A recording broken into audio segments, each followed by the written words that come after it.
너는 세상에서 녹아나는 소금이라. 너희는 세상에서 녹아나는 소금이라. 우리 예수님이 오늘 너희는 뭐뭐시라 라고 말씀하고 있어요. 너희는 세상의 소금이다. 너는 세상의 빛이다 라고 말씀하고 있어요. 특별히 오늘 본문은 13절을 중심으로 너희는 세상에서 녹아지는 소금이다 라는 말씀을 중심으로 은혜를 함께 나누기를 원합니다. 여러분 산상수훈의 핵심적인 말씀이 오늘 1절부터 12절 사이에 기록되어 있죠. 이것은 마치 하나님께서 모세를 시내산으로 불러서 율법을 주실 때에 율법의 핵심이 십계명이잖아요. 그런 것처럼 5장, 6장, 7장을 산상수훈이라고 그러는데 그래서 산에 올라 앉으시니 그랬죠. 산. 이것은 마치 하나님께서 모세와 아론 그리고 70명의 지도자들을 시내산으로 부르신 것과 흡사 유사한 개념으로 마태는 기록을 하고 있습니다. 그래서 실제적으로 여기는 산이라기보다는 언덕이라고 그랬죠. 그렇지만 그런 개념으로 말씀하기 위해서 산에 올랐다. 그런데 어제 말씀의 제목은 너는 무리냐 제자냐 이런 제목이었죠. 무리와 제자의 차이. 무리는 주님께 나오되 자신의 목적을 이루기 위하여서 예수님을 따르는 자를 무리라고 그랬고요. 제자는 주님의 뜻과 동행하는 자, 주님의 뜻을 이루기 위하여서 자기의 시간과 마음과 물질을 내어놓을 줄 아는 자를 제자다라고 얘기했습니다.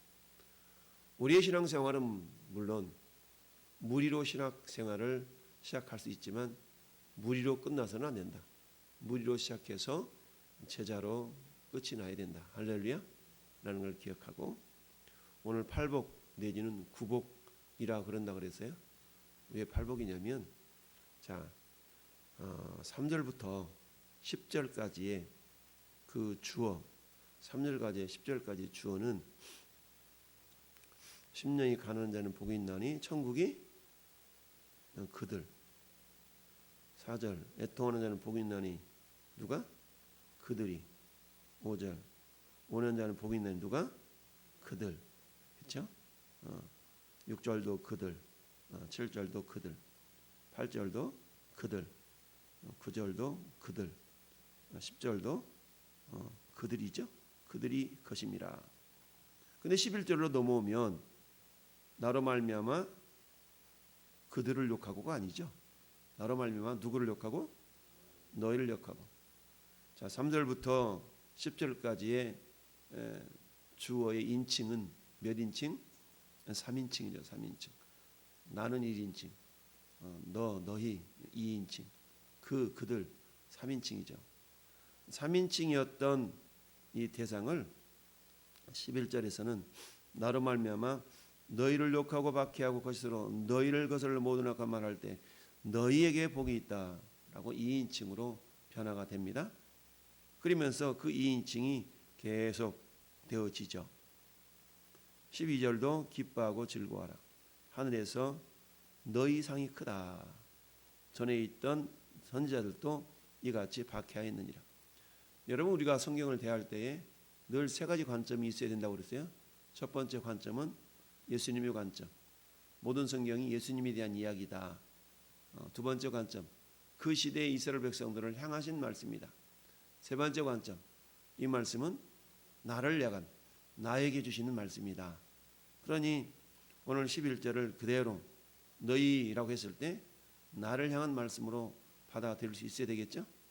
그런데 13절도 어떻게 시작해요?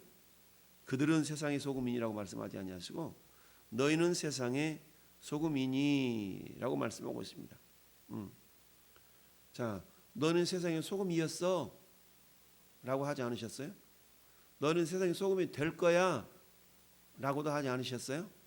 너희는 세상의 소금이다 라는 말씀은 시제가 과거입니까? 미래입니까? 현재입니까?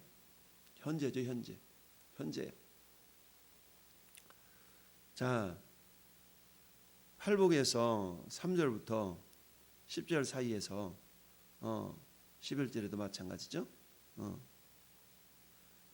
복이 있다라고 말씀할 때에 그 복에 대한 내용은 자, 현재와 미래로 표현이 되어 있어요.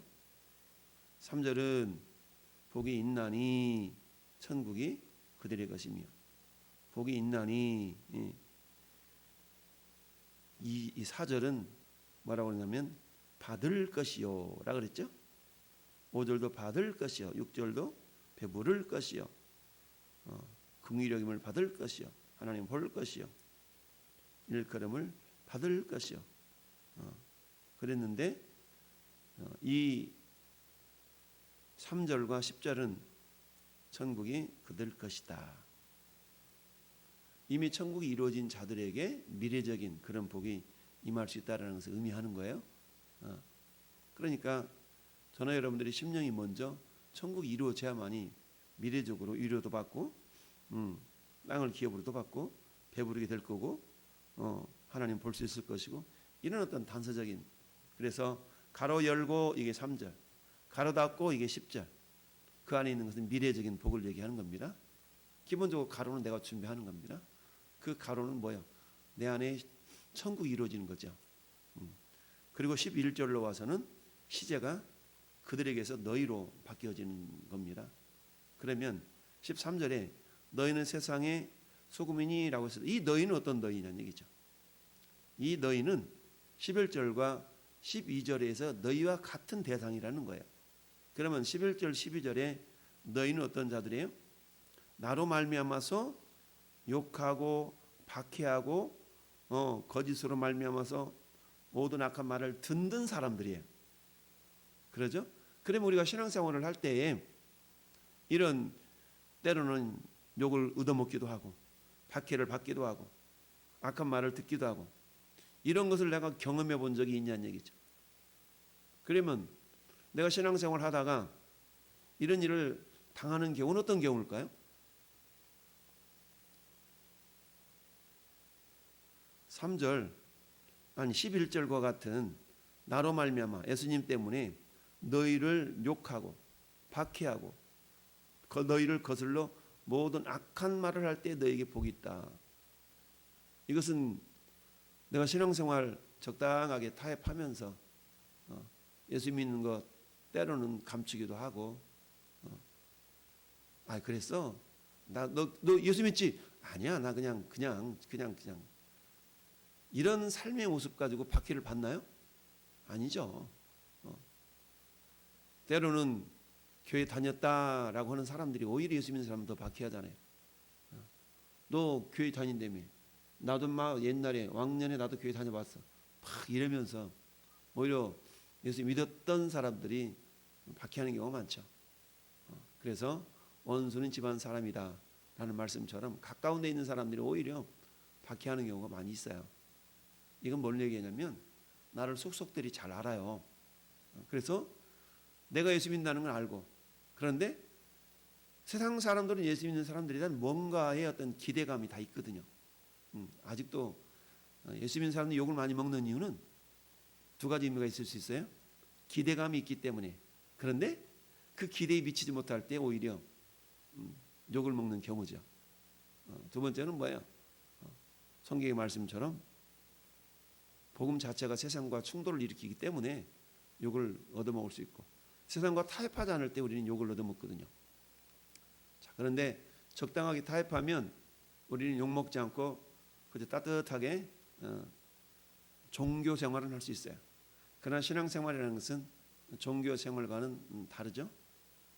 그래서 너희가 세상의 소금이 되려 그러면 어떤 삶을 살아야 돼요? 11절과 같은 12절과 같은 그런 것을 각오하지 않는다면 결코 우리는 소금은 소금인데 어떤 소금이냐? 따라합시다. 녹지 않는 소금. 여러분, 소금은 소금의 역할을 감당하기 위해서는 녹아나지 않으면 결코 역할을 감당할 수 없어요. 모든 소금은 어때요? 그 소금이 녹아지면서 그 녹음으로 말미암아서 모든 역할을 감당을 하는 거거든요. 그 소금 역할을 제가 5가지로 적어놨어요. 묵상 말씀 좀 밑에 보면 5가지로 적어놨어요. 뭐라고 적어놨나요? 첫째, 소금은 생명을 유지시키는 기능을 한다. 여러분 생리식염수라고 있죠. 생리식염수. 여러분들 피 흘릴 때 피에 이렇게 찍어 먹어보면 맛이 간간해요. 생리식염수의 농도는 0.9%입니다. 여러분 바닷물의 농도는 2.8%예요. 2.8%그 짠맛 때문에 바닷물이 썩지 않는 겁니다. 여러분의 피, 눈물 이런 것처럼 우리 몸속에 있는 액체 성분은 그 염도가 0.9%가 되지 않으면 문제가 일어나요. 그래서 우리나라 싱겁게 먹자 해서 문제가 실상은 발생을 해요. 피가 좀 간간해야 되는데 너무 싱거우니까 염증을 이기지를 못하는 경우가 많죠. 그래서 첫 번째 소금 역할은 우리 몸속에서 녹아나 가지고 뭐예요? 생명 유지 역할을 하는 그런 기능을 감당하게 됩니다. 두 번째, 소금은 뭐예요? 방부제 역할을 하죠. 방부제. 근데 방부제 역할을 할 때 소금이 알맹이 있는 상태 그대로 방부제를 못해요. 소금이 녹아져야만이 방부제 역할을 한다. 세 번째, 소금은 맛을 내는 역할을 하죠. 욥기 6장 6절에 싱거운 것이 소금이 없으면 먹히겠냐. 아우 너무 싱거워 안 돼. 여보 좀 간이 안 된 것 같은데? 우리 그러잖아요. 그래서 맛을 내는 역할을 한다. 넷째, 소금은 치료제의 역할을 합니다. 에스겔서 16장 4절 말씀에 내가 난 것을 말할진대 내가 날 때 내 배꼽줄을 자르지 아니하였고 너를 물로 씻어 정결하게 하지 아니하였고 내게 소금을 뿌리지 아니하였고 소금은 정결하게 하는 그런 역할을 또 감당하게 하는데요.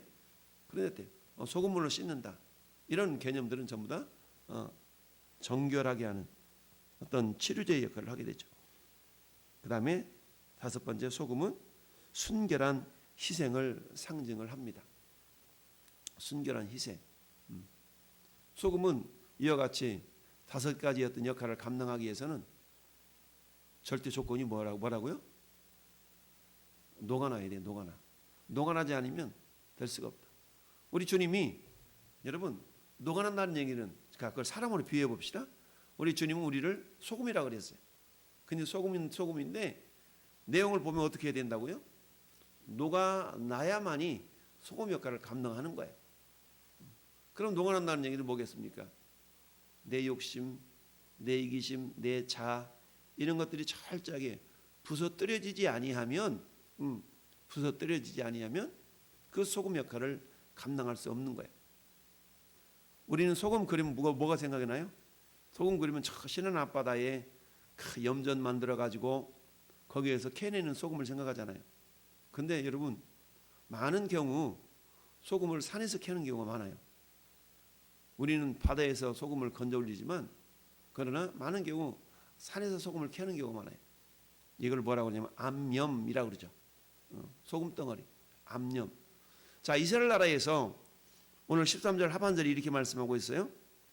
자, 소금이 만일 맛을 잃으면 무엇으로 짜게 하리요? 후에는 아무 쓸데가 없어 다만 밖에 버려져 사람에게 밟힐 뿐이니라 그랬죠. 어떻게 소금이 맛을 잃어버릴 수 있을까요? 여러분 소금 부대 한 푸대 갖다가 잘 놔둬 보세요. 아무리 그런다고 해서 소금이 어떻게 짠맛이 잃어질 수 있을까요? 장로님 짠맛 소금 잃어질 수 있어요? 없어. 근데 여기서 소금이 맛을 잃어버린다? 우리가 이해가 안 되지만 이스라엘의 지형과 이스라엘 나라 사람들이 주로 그 당시에 먹었던 소금을 생각하면 이해가 돼요. 이 당시에 소금은 대부분 암염 땅에서 취하는 그런 소금이었어요. 그러니까 우리가 룻기서에서 룻기서가 롯이죠. 창세기에서 롯의 처가 이렇게 돌아보다가 소돔과 고모라 땅을 탈출할 때 소금 기둥이 되었죠. 이 소금 기둥은 암염을 말하는 암염. 예수님 당시에 이스라엘 백성들은 암염에서 소금을 취했어요. 그러면 암염에는 소금만 있는 것이 아니라 불순물들이 굉장히 많아요. 그러면 그 암염을 갖다가 녹여서 어떻게 돼요? 녹여서 그 순수한 소금만을 잘 정제를 해서 이렇게 먹어야만이 소금 어떤 맛을 제대로 발휘할 수 있거든요. 그런데 보관을 잘못하면 소금의 진짜 성분은 다 빠져버리고 이게 찌꺼기만 남는 경우가 있어요. 그러면 이 찌꺼기 속에는 어때요? 짠맛을 잃어버리는 그런 찌꺼기만 남게 되죠. 그러니까 찌꺼기는 쓸 데가 없는 거예요. 제대로 잘 보관해서 오히려 찌꺼기를 버리고 정말 진액을 받아서 소금 성분을 사용해야 되는데 거꾸로 보관이 잘못되어지면 소금 진짜 성분은 빠져나가 버리고 찌꺼기만 나오는 경우가 있더라. 이게 이제 13절 하반절의 내용이에요. 그럴 때는 이게 아무 쓰잘데기 없는 거예요. 밖에 버려져 밟힐 뿐이니라 라고 말씀하고 있습니다. 자, 이처럼 너희는 세상의 소금이다. 너희는 세상 소금이 될 거야 라고 말씀하지 않으셨어요. 자, 저나 여러분들은 예수 믿고 하나님의 자녀가 되기로 결단하고 그리고 어때요? 주님의 은혜로 우리 모든 죄 사함 받고 우리 하나님의 자녀가 되었어요. 여러분, 지난 주일 저녁 예배 말씀인가요? 말씀이었나요? 부르시고 보시고 부르셔서 동역자 삼으시는 예수님. 이게 주일 저녁 말씀이었죠. 우리를 주님의 동역자로 불렀잖아요. 불렀다는 얘기는 여기서 보면 1절에 무리를 보시고 제자들이 나온지라 이거거든요. 무리 가운데서 주님은 우리를 뭘로 삼으셨어요? 제자 삼으신 거예요. 제자는 주님의 동역자들입니다. 그러면 주님의 동역자들은 필히 걸어갈 수 있는 그런 내용이 11절과 같은 상황을 맞닥뜨릴 수밖에 없다는 거예요. 왜? 핍박이 있을 수 있다는 얘기죠. 근데 이 핍박이 싫으면 어떤 현상이 나타나냐고요? 적당히 타협하게 되고 신앙생활을 멈추게 돼요.